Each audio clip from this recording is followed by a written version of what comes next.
Greetings from Tokyo, my dear friends. This is Daisuke, and I very much hope that this video finds you well and in very good spirits wherever you are in the world. And today I would like to continue our discussion through the recent release made by the Criterion Collection, which is called Bruce Lee, His Greatest Hits, at spine number 1036, which is right here. And today I'd like to focus our attention on the film from 1971, which is called in Chinese Tangshang Daxiong, or in English, The Big Boss, from 1971. And the Criterion set indicates the running time at 100 minutes, color with 2.35 to 1 aspect ratio. Once again, this is on the first disc, the first of 7 discs that is included in this Blu-ray set, Region A Blu-ray set from the Criterion Collection. Released in 1971 initially, this film is not necessarily the first film that ever featured Bruce Lee on screen, because as some of you may know, Bruce Lee did enjoy a cinema career as a child actor leading up to his appearance in this film in 1971, The Big Boss. However, in terms of the presentation of Bruce Lee and his martial arts persona that really took the world by storm in the 1970s, in many respects, therefore, this is where we first get a glimpse of this very powerful depiction on screen of the Bruce Lee that we will know and love, and that will carry on through his films that he will make in the early 1970s, and it's just going to build and build and build. So in many respects, this is, for a lot of people, a kind of starting point for that kind of exciting, electrifying Bruce Lee cinema of the 1970s. And I think quite rightly so, because this exhibits so many trademarks and hallmarks that will populate and characterize the brilliance of Bruce Lee's cinema throughout this period. In that sense, this film is incredibly important and quite illuminating and revealing when it comes to an exploration of Bruce Lee's cinema during this period. So for those who are coming at this cinema for the first time, I think this is a very opportune place to begin your journey, because it is in many ways, in terms of the chronological order of these films in the 1970s, of course it's the first that will emerge in this order. It also serves as being a film that we see a lot of, I would say, cinematic symbolism at play. Now, I admit that perhaps for some people, the film The Big Boss has elements that might not necessarily seem to be the most cinematically polished, shall we say. There might be elements that might seem to be somewhat rough in terms of their construction and the way things are put together. However, we have to keep in mind, as to the budgetary constraints of the film at the time, this was also a very key film for Golden Harvest, and this is also a very key film for Raymond Chow and everyone concerned, and this is also a testing ground, if you will, for Bruce Lee. And so there were a lot of unknowns when it came to this film. And also we have to remember that because of those unknowns and because of the circumstances, not a lot of money could be devoted necessarily, especially when compared to some of the contemporary Hollywood productions of the time. And so with that, we are getting what seems to be a somewhat low-budget affair. But I think we can also see the film as therefore being not just a testing ground, but also cinematically symbolic, because we see the emergence of Golden Harvest, the emergence of Raymond Chow and his influence on what would become an utterly worldwide phenomenon, that is the Bruce Lee martial arts films. We also see the sort of symbolic significance in terms of the way that films were made at the time in the Hong Kong cinema versus what Bruce Lee and his cinema represented as far as a new and different path forward. And that we see that forged in terms of Bruce Lee's relationship with Golden Harvest. We see that in terms of Golden Harvest's attempt at positioning itself vis-a-vis the Hong Kong film industry and Shaw Brothers. We see this in terms of the involvement of Lo Wei and his relationship with Bruce Lee. We see this also in the way that the choreography was played out, Han Ying-che and Bruce Lee, and how it represents one way of doing things versus the Bruce Lee way of doing things, and that sort of thing. And plus, we also get a sense of the transformation of the Bruce Lee persona from what had come before versus what will emerge going forward. And I think we see this most strikingly and most vividly in how the main characters are being treated. And without going into too much detail, I just want to mention that one of the key moments of this film is how it seems to transition between focusing in on one character played by James Tien, and then suddenly seems to shift focus and turning one's attention onto the character of Bruce Lee. And so played by Bruce Lee, excuse me. And so there is on screen, as the film is underway, we see so many shifts, cinematically symbolic shifts that are turning in the favor of Bruce Lee and the cinema to come. Therefore, I consider The Big Boss to be utterly, fundamentally important, not just because it's the first martial arts film of Bruce Lee's career in the 1970s, and it's not just the film that really put a mark on the cinema of the world, so to speak, and it's not just the start of the Bruce Lee phenomenon in the 1970s, but also within the frames itself, The Big Boss shows us the symbolic shifts, if you will, that will pave the way for Bruce Lee's cinema to come. Therefore, this is very important in my eyes. This is also a key film when we see Bruce Lee himself in action. We see so many iconic set pieces that are set up and executed with such grace and beauty and excitement and thrilling ferocity that shows us immediately from the get-go that Bruce Lee is truly a force to be reckoned with. True, there are moments that might seem quite campy. There are moments that also might seem a little bit over the top. There is a lot of rugged Street Fighter-like violence as well, and so that also is very exemplary of the times in which this film is being made, of course. And so there might be a lot of interesting shifts and tones even within the fight choreography itself. But I would suggest also that this is also an indication of the circumstances in which the film was being made, plus this idea of we're seeing shifts, if you will, in terms of within the fight choreography itself, certain philosophies of fight choreography that are represented on the one hand by certain people like Han Ying-che and Lo Wei, and then also other aspects and viewpoints and perspectives on the fight choreography that are represented by Bruce Lee's viewpoint on the other. And so even within the fight choreography scenes themselves, we do see these constant shifts of dynamism and an ebb and flow between one perspective on the fight choreography and another perspective on the fight choreography, which therefore makes this film, I think, even now, and especially now, utterly compelling watching.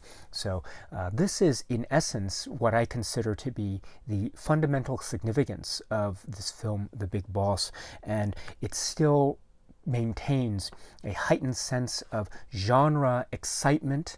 It is, as I say, quite violent, somewhat gory in places, and so it might not necessarily be for all, and also it might not necessarily sing to every single person who watches the film. I completely get that.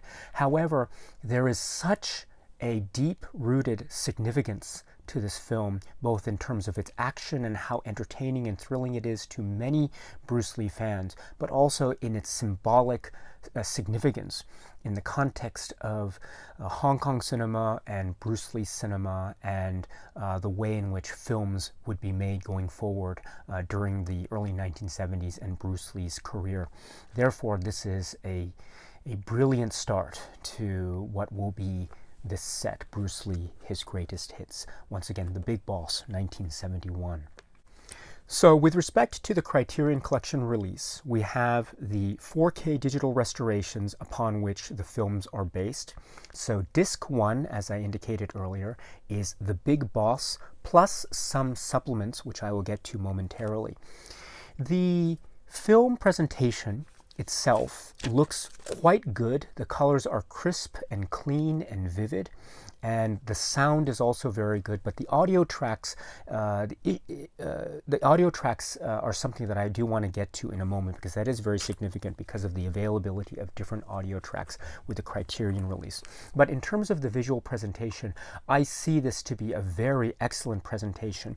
I should make comparisons very briefly to this, which is the Shout Select release on Blu-ray of The Big Boss.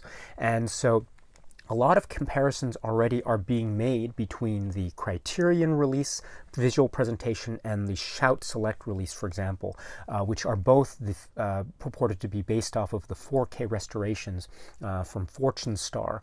Now, I should note that while I see some very minor differences in terms of how darkness and shadow are presented and how that affects the color, I would say that maybe there is a bit more richness in that kind of darkness and shadow with this Criterion release overall, whereas this Shout Select release seems to be a little bit slightly brighter and therefore a little bit more opened up, so to speak.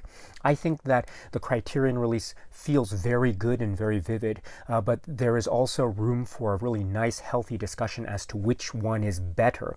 I think they're more or less equal in terms of their footing, but I can anticipate there being a nice discussion about which is actually better. But I think in either respect, the Shout Select release or the Bruce Lee set, I think with respect to the Big Boss, we are getting very strong, high quality, comparable presentations, visually speaking.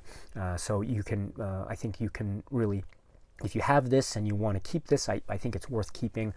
Or if you're thinking about getting the Criterion Collection, I don't think you're going to lose either way. That's my point. Then let's go to the audio track options. On the Criterion set for The Big Boss, we should be very clear. There is the original Mandarin mono track, and then there is what's referred to as the original English dub mono track. And then there is the Cantonese mono track. And then finally there is a Mandarin language track which has the Peter Thomas score included in it. So there, in terms of the language tracks, the Criterion Collection release includes 4 of them. And then on top of that, we have an additional track for the Brandon Bentley commentary, and then yet another additional track for the Mike Leader commentary. So in all, that I count 6 optional audio tracks for the Big Boss release on the Criterion Collection. We should note, for purposes of comparison, the Shout Select release that I had all of those audio tracks. So it had the Mandarin mono track, it had the English dub mono track, it had the Cantonese mono track, and it had the Brandon Bentley commentary track and the Mike Leader commentary track. Plus, it had other audio tracks that aren't included in the Criterion Collection release. So the Shout Select release, for instance, had the 5.1 DTS Mandarin language track, and then it had the 5.1 DTS English dub track. And then it also had what is referred to as the unused English dub track. So it was a separate English track that had, for the most part, different voices. Although if you listen carefully to that rare English dub track, the unused English dub track, you can still tell that there are moments where the official English dub track is relied upon in certain parts. So it's almost like a hybrid, if you will. But for all intents and purposes, you are getting a separate, more or less, English dub track on the Shout Select release that we don't get on the Criterion release. And so is that a particular significant omission on the part of the Criterion Collection? It could be, because for some, I think it's interesting to see how the film's release has been affected over time in terms of its subsequent releases. And I think one of the ways we can see this progression is how the film's audio tracks have been treated. And so, for instance, some of you may know already who are experts in this film, we can hear slight differences in, say, the English 5.1 DTS track, which isn't included here. We can hear slight differences in that track versus the original English mono, English dub track.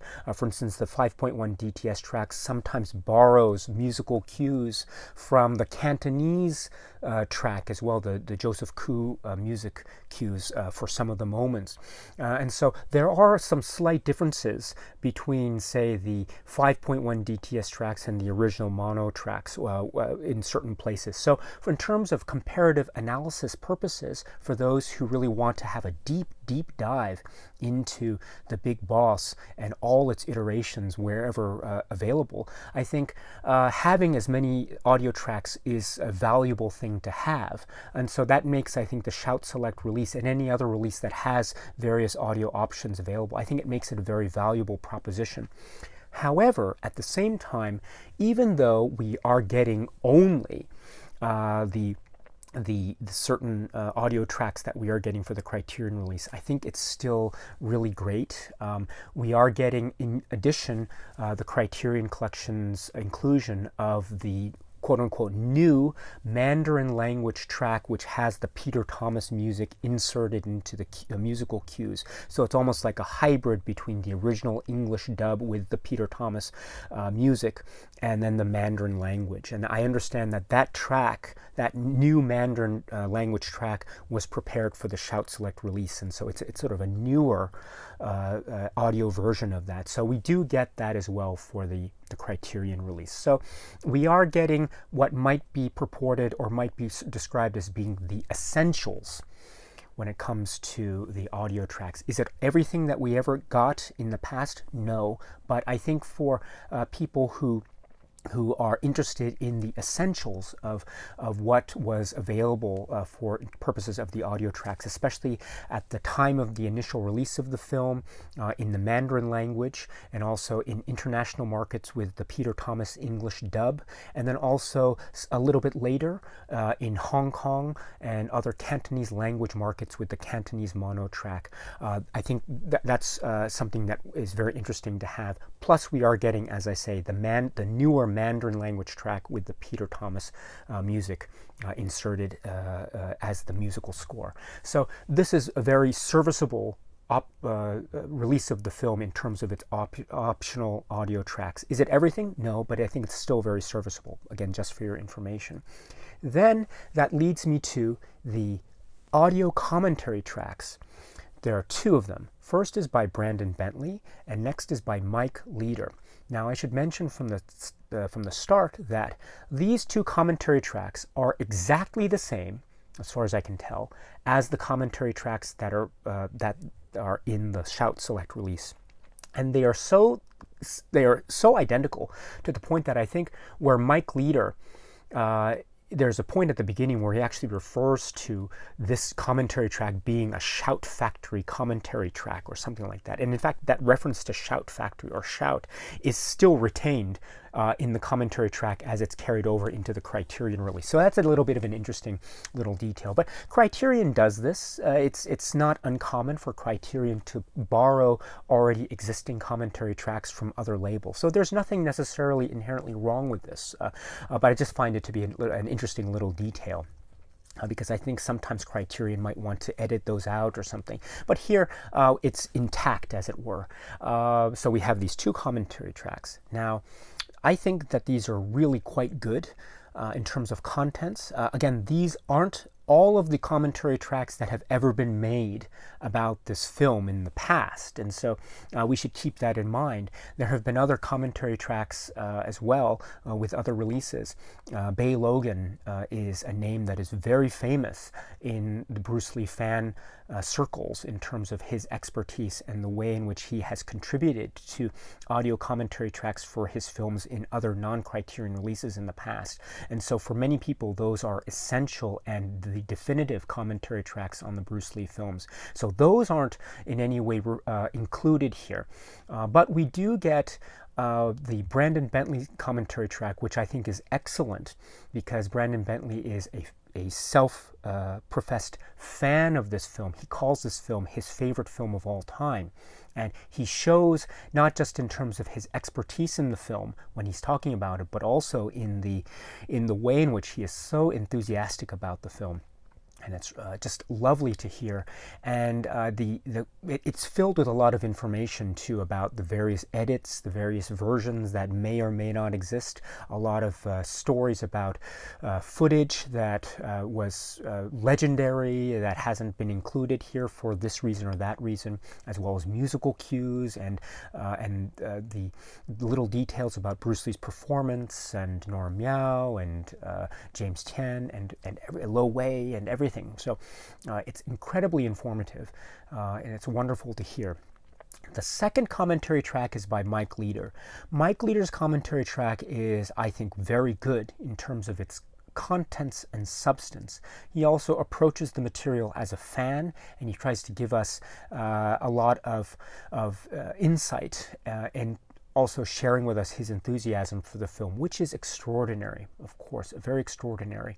However, just as with how the commentary track by Mike Leader appeared on the Shout Select release, unfortunately, the audio quality of this commentary track is of a level that sometimes, for me anyway, and my own ears, it's sometimes difficult to make out exactly what it is he's saying because of a certain maybe muffled sound of the commentary track itself. And so sometimes it's not the clearest in terms of how it was recorded, which is a little bit unfortunate because we have to really pay attention, and therefore I have to stop and then go back and try to listen in again and see what it is he actually was saying. So there is an issue with the audio commentary track quality, the sound recording quality of the Mike Leader commentary track here, as well as the other Mike Leader commentary tracks that we will find with some of the other films. So please keep that in mind. But that was something that was already an issue with the earlier Shout Select releases because the audio quality was pretty much the same as we saw it in this earlier release. So unfortunately, that couldn't have been improved, I guess. Then I should say also that this is we don't get any new audio commentary tracks, and so some people might think that it would have been nice to have yet another new Criterion produced commentary track, and I agree that could have been really interesting, but that's pretty much true for any Criterion release as well, that I feel. That doesn't necessarily have a new commentary track, etc. And again, I just can only speculate as to why. But be that as it may, we are still getting two very robust and very informative tracks that one can listen to as one is watching this film, The Big Boss. Okay, so that is the commentary track issue. Then, with respect to the supplements with the Criterion release, we have a new Criterion-produced interview, which is with Matthew Polly, and this is called On the Big Boss. It's about 10 minutes, and this is one of many interviews that he gives in this set regarding the brief overview as to the history leading up to The Big Boss, Bruce Lee's career, where he was, what his personal and professional circumstances were up to this film, that of Raymond Chow, Golden Harvest, Lo Wei, and production details. And so therefore, this serves to be an excellent primer into the brief biographical details of Bruce Lee and also the production history of this film and its significance in the context of Bruce Lee cinema. So this is the first of many great interviews with Matthew Polly. And then we have an alternate footage section. It's actually alternate and extended footage section, and this has an alternate opening credits, 3 of them in fact. So two of them have the title Fists of Fury. One is with National General Pictures Presents title card, and another has a Columbia Pictures logo. And then the third alternate credit sequence is with the title The Big Boss. And I should note that these 3 alternate title sequences were also found on the Shout Select release. The order was a little bit different, but the contents are the same. So there's the opening credit sequence alternate footage. Then there's the alternate ending, and so this is in English, and so this also appears as an option to watch on the Shout Select release as well. And we see a little bit of how this was edited slightly and trimmed slightly versus the actual film version that we see in the release of The Big Boss, both on Criterion and on the Shout Select release. And then we have a section of extended bits in certain scenes of the film, and these are taken from an English print, and so they are of a lower quality, and so we see the actual shot of a particular scene, and then we see extended footage sections that are noticeably of a lower visual quality, and so this is referred to a lot, I think, in the Brandon Bentley commentary in particular, and so it's nice to see these little extensions and how they're not they're just almost snippets or bits and pieces here and there that really round out a scene, but when we see them taken out in the context, I think the scenes still work. But in any event, it's nice to have these particular moments just, again, to give us, if anything, a further illumination and indication as to how much this film has been edited and how many different versions are out there, even within the English language versions themselves. So this is an interesting little insight into that. This little extended footage sequence is also that which we saw on the Shout Select release. And then continuing on, the Criterion Collection release has a short interview with Gene LaBelle, which is called Bruce Lee: The Early Years, in which we hear him talking about Bruce Lee's work in Hollywood up to this point, the Green Hornet, stunt work, etc. It's a really nice short interview, which is also one which we saw on the Shout Select release. And then we get a 2013 visual essay by Brandon Bentley, which is called Bruce Lee versus Peter Thomas. And this is also taken from the Shout Select release. And this is a collection of comments by Brandon Bentley, who is the gentleman who provides one of the commentary tracks, by the way. He's talking about Peter Thomas, who is the musical composer for the music that we hear on the original English dub version of The Big Boss, with the very bombastic, exciting, almost jazzy score. So it's interesting to hear the insights into Peter Thomas's involvement, how he got involved, and what it meant for the release of the film internationally. So once again, Bruce Lee versus Peter Thomas. And then we get trailers and 1 USA TV spot. So we get 3 trailers, and I understand that these 3 trailers are for the English release, and then the Cantonese language release, and the Mandarin language release. And then we get 1 USA TV spot with the title Fists of Fury. So this is more or less taken from the Shout Select release, except that we should note that the Shout Select release has 1 more US TV spot, or just a shorter TV spot that's slightly edited or edited slightly differently. So we are getting a little bit more in the earlier Shout release than we do in the Criterion release, but still I think that's okay for purposes of the larger picture. And then the Shout Select release also includes an interview with Tung Wai, and so that's not included in the Disc 1 release of Criterion set, but in fact the Tung Wai interview is found elsewhere on the set, and it's actually found on the disc for Enter the Dragon, so just in case anyone's interested about that. Also, the Shout Select release has a stills gallery, which is a very interesting thing to see in terms of the behind-the-scenes shots and also some of the poster art, etc. So that is an overall comparison with what the Criterion Collection has to offer. I should say also that the Shout Select release of The Big Boss has another interview with Daniel White, about Pak Chong and the locations, and that is not included on disc 1 here, so just for your information about that. But I think overall the Bruce Lee set by Criterion is quite good. Again, as I mentioned in an earlier video, it doesn't have absolutely everything that has ever been released on past Bruce Lee films releases by other labels, and so but I think compared to, say, the Shout Select release for this film anyway, I think it's very serviceable. Again, it doesn't have absolutely everything, especially the audio options, which is something that I tried to remark earlier, but it is still very good. And so just in case you are interested in this, please note those differences between the Big Boss release and also how Big Boss is presented here by Criterion. So with that, my friends, this is the first disc of the great set, Bruce Lee, His Greatest Hits. And I hope that you are well, my friends, and I look forward to seeing you again, where we will talk about disc 2, which is the film Fist of Fury. So I hope to see you there. And until we meet again, please be happy and healthy and well, and please keep on watching a lot of great, great movies. Thank you so much again, my dear friends, for your time, as always, and cheers.